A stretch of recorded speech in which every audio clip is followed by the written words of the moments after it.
রিজনিংয়ের missing নাম্বারের একটা question 1 9 25 49 question মার্কের জায়গায় কী হবে? Option A 64, option B 36, option C 81, option D 16।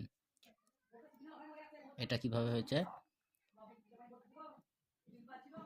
1 1 9 25 49, তাহলে এটা হবে 1 1 1 এর স্কোয়ার 1, তারপরে 9 3 এর স্কোয়ার, তারপরে 25 5 এর স্কোয়ার, 49 7 এর স্কোয়ার।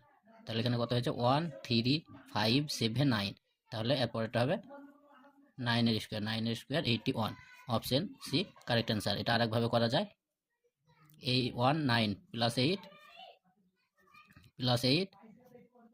প্লাস 16 প্লাস 24, তাহলে এখানে কত হবে? এখানে হচ্ছে 8 16 24, তাহলে এখানে হবে 32, তাহলে 49-এর সঙ্গে 32 যোগ করলে হবে 81, অপশন সি।